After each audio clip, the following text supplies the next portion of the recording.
everybody, I'm here at CraftRoots with Maureen and Robin Fabry. Guys, thank you so much for joining me here today. Of course, thanks for coming in. Thank you. Of course, of course. So for anybody who doesn't know who you guys are already, what is CraftRoots? So CraftRoots Brewing is Milford's first brewery and tap room.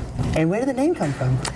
So it's a play on the word grassroots. So we had the idea as we wanted to build this brand with using local ingredients that it was really kind of an old school idea to like build a brewery from the ground up as a neighborhood brewery. And you guys are Milford's first brewery in town. What was the process like with getting this brewery together?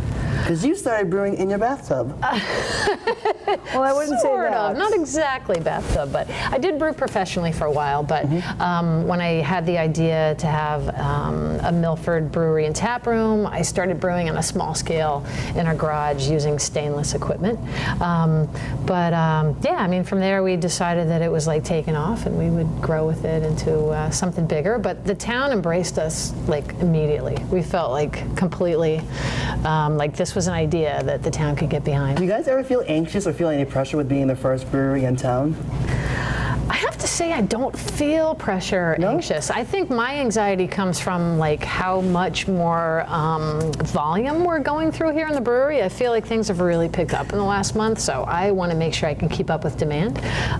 But no, I feel really comfortable with like who we are and the town understanding us and like loving what we're doing. So you guys are Milford's first brewery. You guys are like really like one of the only breweries in the area. Framingham does have Jack Abbey's, Worcester does have Wormtown. Do you guys feel like you guys are at all in any competition with them? Well, I think for me, having known a lot of these brewers in the area, for me it's like more of a collegial relationship. Like we kind of know each other and help each other out. So having that old school connection helps. But I definitely feel this like ramping up of breweries in the area and people getting on board with craft beer. So I feel like, you know, a rising tide floats all boats. So if there's competition, it just challenges me to make beer as best as I can, you know, and have people try what I'm making and see how it compares or how it, you know, is similar to what other folks are doing. I also think the craft beer industry is more like, it's not like that cutthroat. It's kind of, you know, people who like beer and just kind of easygoing, and you know, a lot of these places around, we send people each other's way, so we don't really have that. There's no animosity at all. And the craft beer market really has like taken off like in the last like 5 years or so, because even like the big guys are like trying to like sell themselves as local and fresh and not what they're saying they are. Yeah, exactly. I think that's something they want to get on board with, and that's one of the things that's so cool about what we're doing here. We make 7 barrels at a time. That's 200 gallons. So I mean, it truly is, you know, a small amount of beer, but that allows us to have feedback from people and tweak the beer or make different recipes or do something totally fun. It's only 30 kegs at a time, and I feel like there's a lot of like reciprocity between like what the community wants and what we're trying to do here. So that makes it feel really not just like super fresh and in the sense of it was just made, but like it's a conversation like with the community.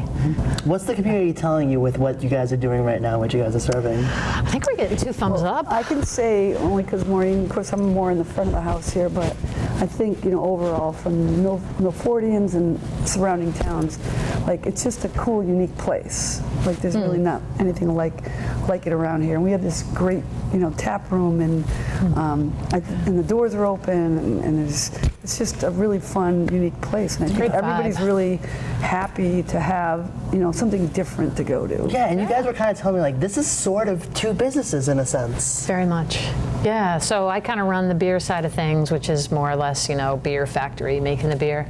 But what Robin does is really run the whole, you know, retail or public presence of it. And, you know, that's a job unto itself. I don't know if you guys realize this or not, but like for some reason beer is just seen as a very male-centric market, whether it is the beer drinker or the beer brewer. As 2 women in the business, do you guys see the gender gap, and do you guys see it challenging navigating that? I would say, having brewed for quite a while, maybe I'm a little bit more used to the gender difference, and it's a pretty male-dominated field, but that's changing all the time. But one thing I think that we do really well here is that we're trying to make beer that's really approachable for whether you're male or female, and we definitely have a lot of female customers. I'm seeing more and more, whether it's, you know, 20-somethings all the way up to 50 and 60. We have a lot of women that are interested in trying the different flavors. Yeah, I think that it's definitely become like we are two women who own a brewery, which is unusual. But I also think that we like to say that you're coming here. It's a unique aspect of our business, along with this unique setting that we have. But I think mostly we want people to come here because they enjoy the environment and they enjoy the company, and mostly they enjoy the beer. Do you guys see that with being two women who own the business? Do you guys see more clientele coming through that are female? What is the CraftRoots customer? The CraftRoots customer has a lot of different faces. I think we see, You see me here a lot. we see you a lot, and you usually have a woman with you when you come in, right? I have to say. A little lady friends. Lady friends. But yeah, I really think it runs the gamut. I came in Saturday night after being at a beer festival in Ashland, and commented that it was definitely like a 20-something crowd. But Sundays we see a lot of families with some kids, and then we have live music here on Saturday nights, and a lot of events like open mic nights. So we kind of see it all. I think women have always liked beer. They just didn't get the publicity because everybody thought, well, only men drink beer. But I think women have always probably drank beer, but they were. So Probably like, I don't want to say I drink beer. Vodka tonics, yes. You guys really have this commitment to sustainability, from whether it's the recycled brew tanks that you have, or just the way you guys constructed this place. What made you guys take that stance of wanting to be sustainable as one of your core values?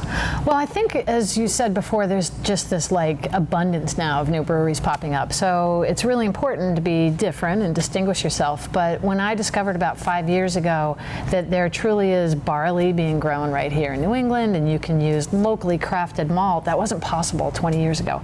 So for me, that was kind of my aha moment, where I realized I could truly make a beer that was grown in Massachusetts. So it's not just brewed here in Milford, but it's really grown here. And I don't know anybody else that's using 100% local ingredients. But when I talked to you guys a year ago versus now, you guys have this beautiful brewery and tap room now.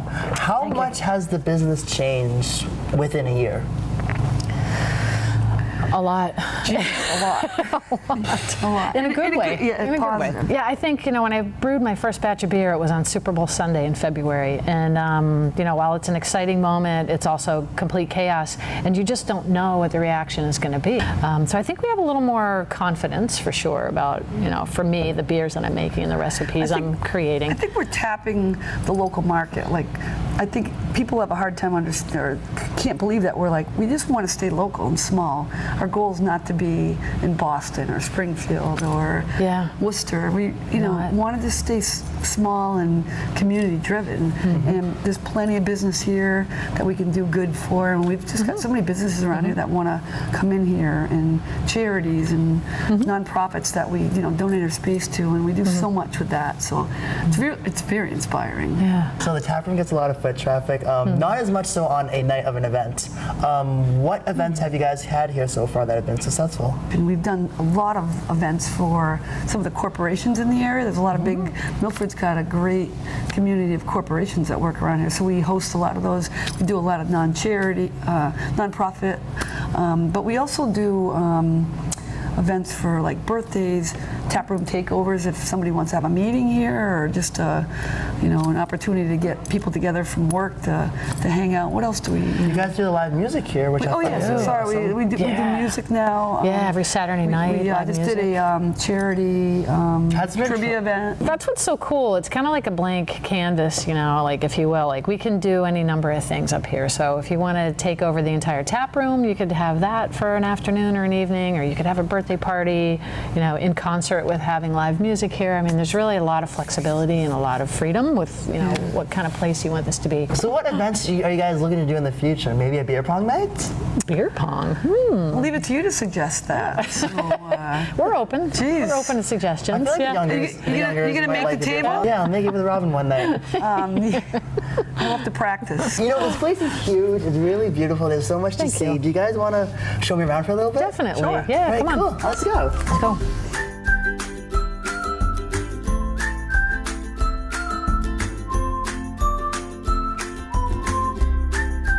We're here in the brewery aspect now. Now Maureen.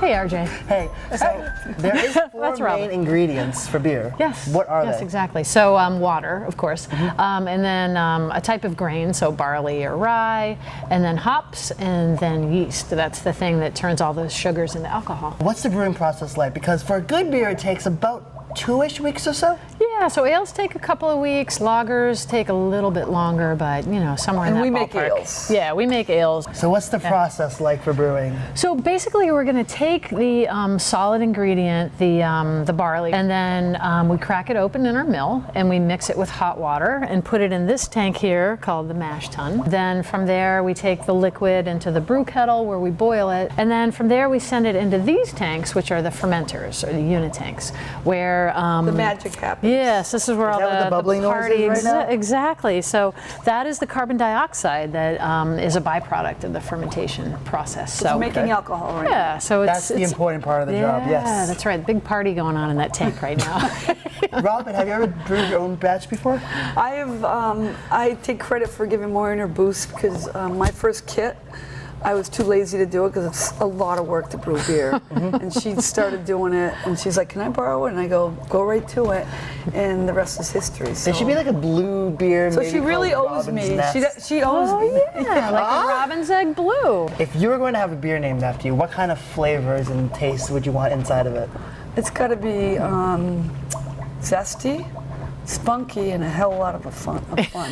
So like high alcohol. Nothing boring. Yeah. It's got to be a party starter. Party starter. And that's exactly what you are. What about you? What would your flavors taste be? I don't know. I guess I would probably go for something that's like chocolatey and like smooth and satisfying. Oh wait, that's what he's drinking right Oh, now. yeah, I got a new one. Look, it's our What am black I cricket drinking now? porter. It's our black cricket porter. The black. Yeah, it's Black a great cricket. story behind that, right? So Yes. there's been a cricket that's been living here in our brewery since we opened up pretty much. We hear him chirping, at night during Nightly. the summer.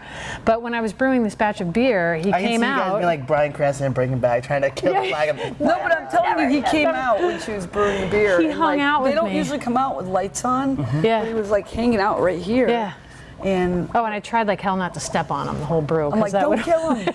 So, anyways, he says, the crickets are black, and that's very dark beer. So we're like, black cricket porter. A friend of ours, told us that no crickets were harmed in the brewing of that beer. That's We right. just There wanna are let no that black know. crickets in the beer. And Nothing none was were harmed in harmed. the making of that beer. Yeah. Well, thank you guys so much for inviting me here today. I think me course. and both my audience learned a lot. Thank you. Cheers to Cheers. another year of CraftRoots. Cheers.